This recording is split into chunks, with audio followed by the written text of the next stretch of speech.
Essa visão lembra muito a visão de Gilberto Freire, né? No Casagrande Senzala. Eu vou até colocar entre colchetes aqui, porque não está em nenhum texto. Estou falando eu.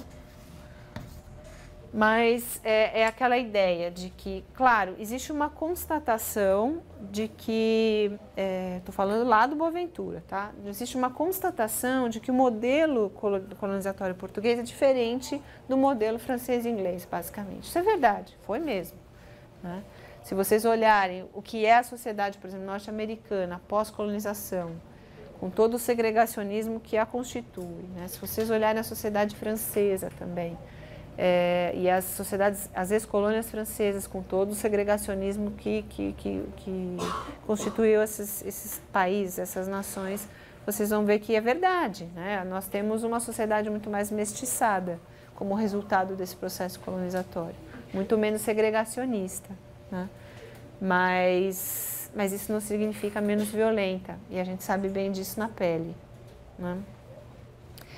Se vocês quiserem uma indicação, talvez vocês não conheçam muito bem a respeito da colonização francesa, tem um filme muito bom que eu vou colocar aqui, do Gillo Pontecorvo, que é um cineasta italiano, se chama Batalha de Argel. Não sei quem já viu esse filme. É um filme de 67. Tá? Nesse filme, é um filme bem fanoniano, né? Bem assim, marcado pela ideia de violência do Frantz Fanon, que o Fanon coloca em 61 no livro deles, Condenados da Terra. Mostra, então, o filme, ele é eu diria, quase um documentário ficcional, uma ficção documental, eu poderia dizer, e que mostra o início das guerras de independência na Argélia, que era um país africano, que é, né, um país africano de colonização francesa. Então a gente vê bem a questão da segregação, dos bairros fechados, dos residentes, dos nativos, vamos dizer assim, dos bairros europeus aos quais eles não tinham acesso, quase como um fechamento de fronteiras, né, entre essas regiões da cidade, coisa que na colonização portuguesa havia, mas havia muito mais uma segregação do ponto de vista econômico do que propriamente cultural, linguístico e racial, como havia nesses países que foram resultados desses outros modelos de colonização, tá? É muito interessante a gente perceber esse tipo de modelo diferente do nosso. Legal. O problema é que quando a gente fala nessa questão de próspero calibanizado, né, e a gente, por exemplo, se remete a Gilberto Freire, fala assim, realmente, a gente tem uma cultura e uma constituição social mais mestiçada, né? O Freire dizia, por exemplo, né, aquele jeito dele no Casagrande Senzala, né, de que o português caiu de amores pela negra, a negra caiu de amores pelo português, e aí tal, houve aquela transação intensa, né, entre Casagrande e Senzala, etc. e tal. E a gente sabe que não foi bem assim, e até por isso que o Gilberto Freire foi tão contestado e é tão contestado até hoje em relação às consequências ideológicas daquilo que ele coloca como o lusotropicalismo, né? Que seria a presença de Portugal nos trópicos. Essa visão, digamos assim, quase tropicalista do lusotropicalismo, essa, né, geleia geral, essa mistura geral que é colocada de um ponto de vista muito suave, né, muito suavizada, né, essas relações muito suavizadas no livro Casagrande Senzala e nos outros, tá? Claro que o Boaventura de Sousa Santos não chega tão longe, mas quando ele fala próspero calibanizado, de certa maneira ele está apontando isso. Assim, é impossível a gente dizer que o modelo de colonização não seja diferente, gente. A questão é, como eu apontei, falar que um foi mais violento do que o outro por causa disso. né? A nossa segregação econômica talvez seja tão violenta quanto a segregação racial que existe ainda hoje nesses países com esses outros modelos de colonização. Sabe disso, né? Basta sair na rua para a gente sentir as consequências do que eu estou falando, né? Muito bem. Quando a Ana Mafalda Leite, nesse livro aqui, retoma o Boaventura, e ela cita textualmente esse livro de 2000 do Boaventura, ela corrobora esse tipo de visão. Tá? Ela afirma isso, ela não desmente, ela não critica o tipo de visão colocado pelo Boaventura Souza Santos.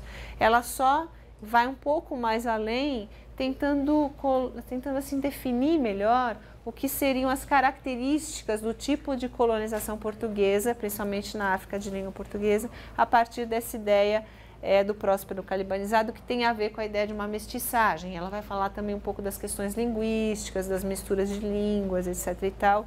O que também é bacana, mas no meu entender, a partir de um conceito que é perigoso, é um pouco complicado na base, tá?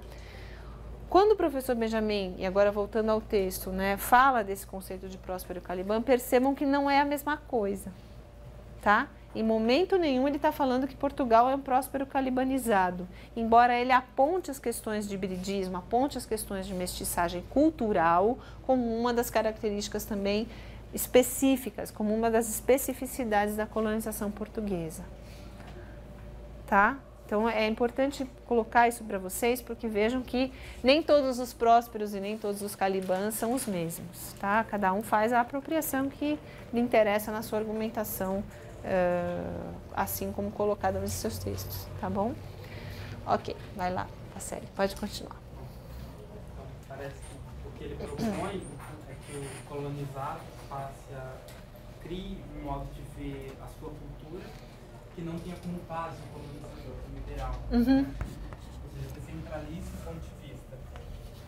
Isso. E que nessa dança, um aspecto importante é perceber a sua criollidade, o seu estatuto crioulo, né, que é a forma plural de se ver. E que tem a ver com essa mestiçagem, né, essencial da cultura, da nossa cultura. Eu diria que a posição do professor Benjamin é quase uma antropofagia oswaldiana, né? É muito mais nesse sentido do calibanizado, né? Ele está muito preocupado com o próspero, ele está querendo saber do tal do calibanizado, né? É isso que interessa aí. Transpondo para o campo da teoria literária, né? Ele propõe então que se crie um novo modo de ver a literatura com base nesses valores colonizados.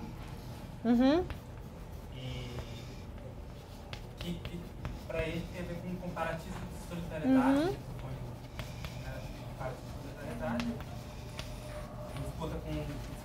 em relação ao comparativo de necessidade, que seria o que eu disse antes. O comparativo de solidariedade teria mais a ver com a busca do que há de próprio e que há de comum em nossas literaturas, e não um comparativo de necessidade, que seria que vem do norte do Equador, né, como parâmetro, como base, num movimento circular, que percebeu que a gente pegou ou não. Então, interessante isso porque é muito importante, né? Quando a gente... Importante porque a gente está tentando constituir justamente um novo campo da literatura comparada, como a gente tem falado nessas últimas aulas, né? Então, vejam. Quando o professor Benjamin fala dessa mestiçagem cultural, né, dessa calibanização, que seria para ele quase, como eu disse, né, uma antropofagia oswaldiana, um aproveitamento daquilo que é bom nesse caldeirão do que vem, dos influxos que vêm de fora, com uma mistura com esses influxos que vêm de dentro, né, para a gente formar realmente uma cara própria, né, do ponto de vista cultural. Ele está falando das misturas não só do ponto de vista das formas literárias. E é isso que me veio agora, que não tinha me vindo antes. E que é importante.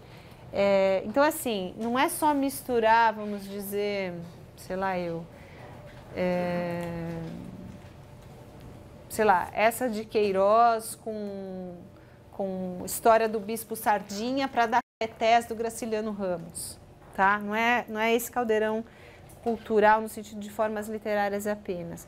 Mas o que ele está apontando é uma coisa muito importante, que é preciso fazer o mesmo tipo de movimento antropofágico, ou seja, o mesmo tipo de apropriação de formas e modelos para a teoria literária. Tá? Então é assim, a gente não pode ficar professando um tipo de teoria literária, um tipo de literatura comparada, tal como é feito lá fora. Mas a gente tem que também tentar criar um modelo de estudos, um modelo de apreciação científica, acadêmica, como vocês quiserem, que seja também nosso. E esse comparatismo da solidariedade, que é uma redefinição do próprio campo da literatura comparada, como ele mesmo fala, a partir de tudo que a gente viu. Agora fica fácil, né? Porque vocês acompanharam toda a linha, né? Que não é mais aquele comparativo das relações de cima para baixo e de baixo para cima, né? De norte para sul, de sul para norte, né? De Europa para o resto do mundo para a Europa, etc. Mas que realmente tem a ver com a descoberta de traços comuns e comunitários nesse sentido, é uma proposta nova a partir de uma apropriação, sim, de formas de pensamento acadêmico, científico, que começaram lá fora, mas que aqui ganham novos contornos. Tá? A própria constituição do campo, ela se dá de um ponto de vista calibanizado, ou deveria se dar sob um ponto de vista calibanizado, um ponto de vista nosso, e não mais de fora, não mais importado, tá? Como a gente costuma, né? Tem esse péssimo costume de fazer, né? Ficar repetindo aqui tudo que cientificamente é dito lá fora, tá? Então, é uma antropofagia teórica também, não apenas do ponto de vista estético, de formas estéticas, mas do ponto de vista teórico também. E esse comparatismo da solidariedade, que na verdade é uma consequência, né, vamos dizer assim, algo que nasce no bojo de toda aquela discussão que a gente fez nas duas aulas anteriores, né? Ele é também uma proposta não apenas cultural, né, não apenas acadêmica, mas também política. Né? Quando ele diz o seguinte, precisamos parar de enfatizar as diferenças e a gente precisa começar a valorizar aquilo que nós temos de próprio e de comum, na constituição desses amplos campos comunitários, como ele diz, a gente também, vamos dizer assim, na identificação dos traços comuns, se coloca como um grupo cultural, como uma força cultural muito mais consistente, muito mais pujante do que se a gente começasse a acreditar tão individual, né? Vocês lembrem daquela máxima dos grandes tiranos, né? Dividir para reinar, né? O que está se falando aqui é que se a gente conseguir superar a visão de que nós somos diferentes, se a gente conseguir chegar a uma melhor apreciação das nossas semelhanças, nós seremos, enquanto grupo cultural, muito mais capazes de nos colocar frente às pressões culturais que vêm de outros grupos também, que são pressões não apenas estéticas, mas também políticas, fortemente. E aí isso tem relação com o que ele fala no final do capítulo, né, em que ele vai falar da noção de globalização e do que isso pode significar, etc. Tá? Mas a gente chega lá. Para mim, faz como a primeira parte do texto. Né? Depois desse choque que ele propõe, né, que é essa quebra, a segunda parte do texto é quando ele vai inserir de novo a perspectiva portuguesa, parece, e propor a ideia de uma comunidade hiper-afro-americana. Ok, posso apagar aqui? Tudo bem?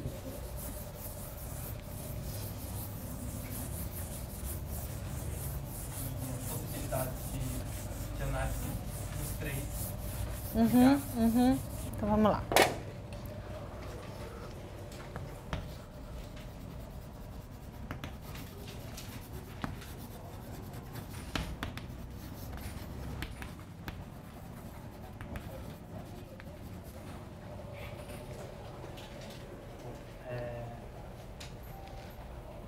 E me parece que ele acha que isso é possível, a partir dessa visão de semelhança entre os três, que somos crioulos, afinal temos características de todos os lados, né?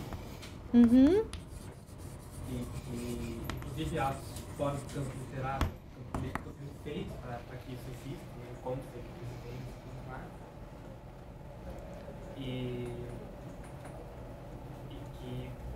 análise feita a partir desse comparativismo de solidariedade dentro desse campo, dessa comunidade, seria uma forma de resistência a essa standardização da globalização que tende a unificar todas as literaturas como um grande bloco massivo. Isso. É aqui que eu digo para vocês que tem um caráter eminentemente político também, né? De política cultural, né? Formas de resistência. Então, nessa parte a gente vai fazer análise de algumas obras literárias, não é isso? São duas obras do Saramago. Sim. Conhecem as obras de que ele fala? Ele fala do Saramago, da Jangada de Pedra. Não me lembro se ele fala de alguma outra. Basicamente sobre a jangada, não é? E ele vai falar também do Graciliano, usar o Caetés do Graciliano como modelo também, né? Bom, aqui o importante essa ideia de comunidade tem a ver com aquela questão do comparativismo de solidariedade que eu estava falando até agora, né? Essa questão da ideia de resistência frente a determinadas pressões, mas também responde a certas questões que são fundamentais do nosso tempo, né? Eu acho que é para isso que o texto aponta, né? O professor Benjamin está sempre pensando, como homem político que ele sempre foi, né? Ele está sempre pensando em questões maiores, né? Que na verdade engendram a própria literatura e as formas culturais. Mas o interessante aqui, assim, quando ele faz uso, isso é importante vocês guardarem também, quando ele faz uso desses dois modelos literários, ele também, na verdade, ele está usando 3 modelos literários. Ele parte do Shakespeare, da Tempestade, depois ele vai para os países de língua portuguesa, ele vai falar do Saramago, como escritor português, e do Graciliano, também, como escritor brasileiro, né? Ele vai tentar mostrar uma coisa que é fundamental a gente entender também, que é como é que a literatura pode ser considerada, né, um modelo, um bom modelo de conhecimento do mundo, né? Vocês vejam que ele está apontando para algumas questões que vão além do literário, do estético, né? Que são essas questões geopolítico-culturais das quais ele está falando no texto, mas que obviamente engendram os próprios modelos estéticos e literários. Numa perspectiva que para mim é muito bacana, assim, muito apropriada, né? Que é uma perspectiva indutiva, né? Ela não é uma perspectiva dedutiva. Ele não sai de conceitos fundamentais para chegar nos exemplos da literatura. Ele parte de modelos literários para que a gente possa, então, entender como é que a literatura dá forma, né, dá estrutura, de alguma maneira, o conhecimento de uma certa realidade e que realidade, afinal, é essa, né? Então, é importante a gente tentar compreender isso, de que forma esse tipo de pensamento, o professor Benjamin, que se expressa no texto, realmente corrobora isso que ele vive falando em todas as falas dele, em conversas que a gente tem, de que a literatura é uma forma subjetiva de conhecimento do mundo. Então, o que ele está dizendo quando ele usa o Saramago e o Graciliano Ramos? Que a literatura já trabalha com essa noção de comunitarismo, com essa noção de apropriação, com essa noção de hibridismo cultural, muito antes que os próprios teóricos da literatura possam pensar sobre isso, né? Então, ele está mostrando como é que isso se configurou, por exemplo, em língua portuguesa no Saramago e no Caetés do Graciliano, entre outras obras do Graciliano, né?